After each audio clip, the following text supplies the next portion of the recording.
لا إله إلا الله لا إله إلا الله.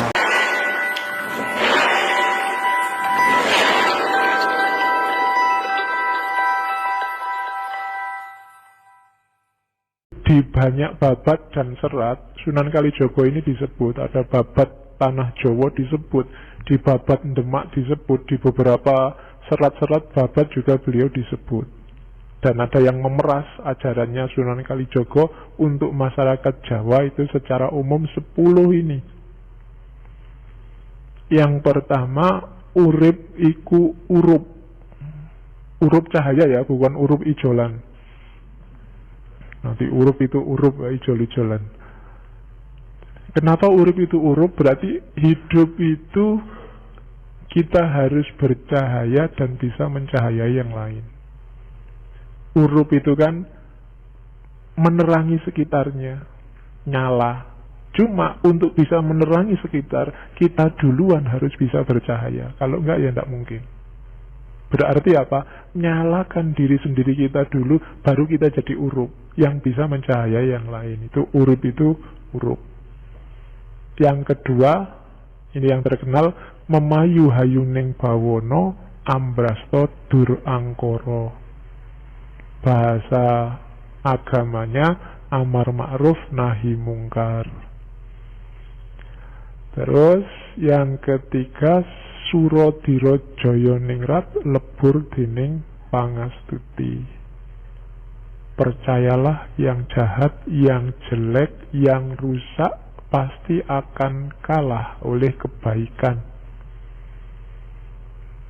Percayalah ini dan jangan setengah-setengah. Biar kalau melakukan kebaikan kalian mantep. Biar nggak kayak tadi yakinnya cuma 50%, 10%. Kamu nggak percaya sama Allah. Jadi surat Dirojoyo Ningrat lebur dining pangastuti di level apapun. Siapapun yang melakukan kejelekan pasti akan hancur. Entah sekarang, entah besok, entah kehancuran dalam bentuk apa. Percayalah itu. Itu yang ketiga. Yang keempat, ngeluruk tampo bolo, menang tampo ngasorake, sekti tampo aji, sugih tampo bondo. Oh, ini yang berat-berat entah gimana.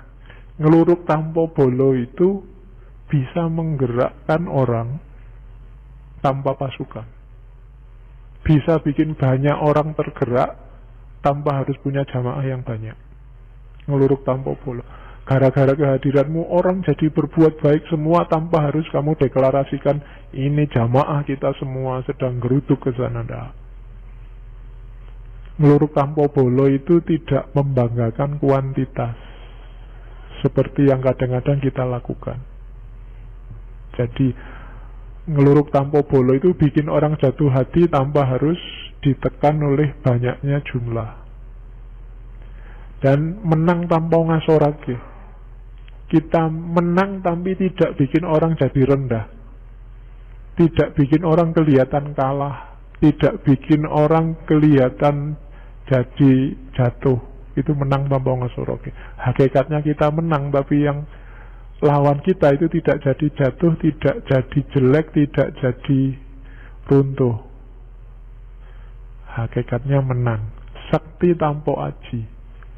Tanpa harus punya ajian macam-macam, kita punya daya. Sakti tanpa aji itu berarti apa? Ilmunya tidak tergantung pada diri kita, tapi pada di luar kita, ya maunya pada Allah. Para wali itu sekti tanpa aji. Waktu dibutuhkan bisa. Sunan Bonang itu waktu butuh nunjuk pohon aren itu jadi emas. Tapi ilmu nunjuk jadi emas ini tidak ada di Sunan Bonang, adanya hanya di Allah. Itu seizin Allah. Jadi iseng-iseng tidak bisa Sunan Bonang tiba-tiba santai ada kelapa ting, emas ting, kelapa lagi ting, tidak bisa. Jadi sekti tanpa aji. Kalau sekti dengan aji itu adanya di kamu, bisa diulang-ulang, bisa tapi sekti tanpa aji bukan di kita. Kesaktian kita tergantung di luar kita. Maksudnya di luar diri kita. Jadi Allah. Jadilah orang yang sekti tanpa aji. Berarti kita disayang Allah. Dan sugih tanpa bondo itu kaya tanpa harus kelihatan punya banyak materi. Karena kaya dan tidak kaya itu tergantung batin kita. Kalau ini sudah banyak dijelaskan. Terus datan serik lamun ketaman, datan susah lamun kelangan. Tidak dengki, tidak iri, tidak mangkel pengen balas dendam kalau ketaman. Ketaman itu tersinggung, diserang, dijatuhkan, dilecehkan, enggak. Hatinya tidak cacat gara-gara itu. Tetap jalan di jalur yang baik. Dan datan susah lamun kelangan, tidak susah kalau kehilangan apapun, karena tidak ada yang milik kita sendiri. Bahkan badan kita juga bukan, bahkan nyawa kita juga bukan milik kita. Semuanya yang punya Allah. Tidak ada yang bikin susah kalau kehilangan sesuatu, karena hakikatnya kita tidak punya apa-apa. Yang keenam, ojo gumunan, ojo getunan, ojo kagetan, ojo alman. Ini rada berat. Jangan mudah wow. Gumunan itu kan wow. Ya, emang gue harus bilang wow gitu. Nah itu ojo gumunan, itu teorinya Sunan Kalijaga. Terus ojo getunan. Jangan gampang menyesali sesuatu yang sudah lewat. Getun menunjukkan kita tidak ridho, tidak rela dengan ketetapannya Allah. Ojo kagetan. Karena kaget itu menunjukkan kita tidak percaya bahwa Allah bisa bikin apa saja sesuai keinginannya. Ada apapun jangan kaget, biasa. Ada orang bisa ini, bisa itu, ada peristiwa ini, peristiwa itu, ya biasa. Kalau Allah menghendaki, apa sih yang tidak bisa? Itu namanya tidak gampang kaget, tidak gampang wow. Terus ojo aleman. Aleman itu manja. Ya jangan manja. Manja itu sumbernya orang terus jadi males dan bergantung pada yang lain. Terus ojo ketungkul marang kalungguhan, kadunyan lan kamarman. Jangan sampai kamu ditaklukkan oleh derajat, posisi, dunia, kekayaan, dan kesenangan. Jadi hampir semua sufi bilang kayak gini ya, jangan sampai dunia menaklukkan kita. Apakah itu kalungguan, kadonyan, atau kamarman.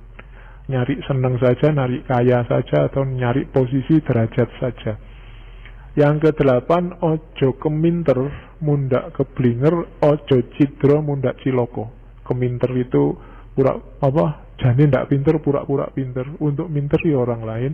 Dan ojo cidro, mundak ciloko. Cidro itu menyalahi janji, tidak bisa dipercaya. Cacat secara sosial. Kalau kita cacat secara sosial, kita akan celaka. Ojo milik barang kang melok, ojo mangro, mundak kendo. Jangan terikat milik barang kang melok itu, jangan terpaku, jangan terpesona, jangan apalagi jatuh cinta, kandil pada harta milik kita, kepunyaan kita. Itu hakikatnya bukan milik kita. Dan ojo mangru, jangan bimbang, karena begitu kita bimbang kita akan kendo. Kendo itu semangatnya susut. Yakinlah kebenaran yang engkau lakukan pasti akan sukses. Ojo mangru mundak kendo. Dan yang terakhir, ojo adigang adigung adiguno. Jangan angkara murka, jangan jalankan semua kejahatan, kejelekan yang engkau sudah tahu apa itu isinya. 10 ya. Yo ini bisa untuk anulah. Hari ini kalimat ini saya masukkan, menurut saya bagus untuk hari ini. Ojo mung seneng yen lagi darbe panguwasa, serik yen lagi olah darbe panguwasa. Jalaran kuwi bakal ana bebendune dhewe-dhewe. Ojo mung kepingin menang dhewe kang bisa marakake trahing negara lan bangsa. Kudu seneng rerembukan, njaga ketentreman lahir batin. Jangan hanya senang kalau sedang punya kekuasaan, terus sakit hati kalau sedang tidak punya kekuasaan. Karena hal itu akan ada akibatnya sendiri-sendiri. Segala hal ada akibatnya, ada balasannya. Jangan hanya ingin menang sendiri yang dapat menyebabkan perpecahan negara dan bangsa, melainkan senanglah bermusyawarah demi menjaga ketentraman lahir dan batin. Uraikan sendiri ini panjang, kalian pasti bisa mencocokkan ini dengan banyak situasi hari ini. Banyak orang yang sekarang bertindak dasarnya karena dia senang punya kekuasaan atau tidak senang karena tidak kebagian kekuasaan. Banyak orang yang hari ini pingin dia selalu menang, dan itu bahaya. Karena ingin selalu menang itu sumbernya perpecahan pada akhirnya. Karena harus ada yang ditaklukkan pasti marah dan ingin balas menaklukkan. Yang terjadi pasti pecah. Oke, ini yang di masjidnya UIN. Ya. Pendaning bukan masjid ya, laboratorium agama. Jadi itu diambil dari selat Lokojoyo.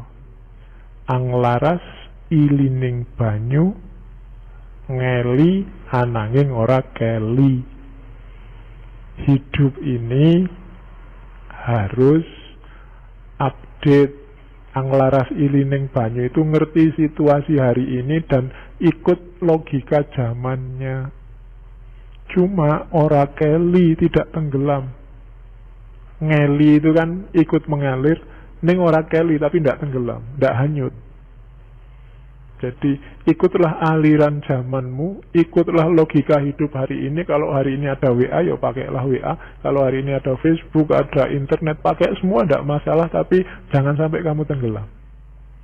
Kamu punya prinsip-prinsip hidup, kebaikan, keindahan, kebenaran. Jangan kalah hanya gara-gara kamu ngeli. Pertahankan itu. Kalau itu hilang, berarti kamu tidak sedang ngeli, tapi sedang keli. Kamu sedang tenggelam. Jangan tenggelam, tapi juga jangan kuper. Tidak mengikuti zaman. Jadi ikutlah zaman, tapi tetap ora keli. Kalau zaman ngejak yang jelek, ya ditolak. Ngejak yang tidak indah, ya ditolak. Ngejak yang tidak benar, ya ditolak. Meskipun perangkat zaman tetap kita pakai. Anglaras ilining banyu. Oke, alhamdulillah pengantar untuk Sunan Kalijogo sudah ya. Yo kapan-kapan kita lebih dalam. Sebenarnya masih banyak kearifan Sunan Kalijogo. Alhamdulillah sudah. Minggu depan kita jalan-jalan ke Kalimantan, ketemu Syekh Muhammad Arsyad Al-Banjari. Kita lihat beliau tokoh sufi dari Torekot Samaniyah tapi sekaligus ahli fikih.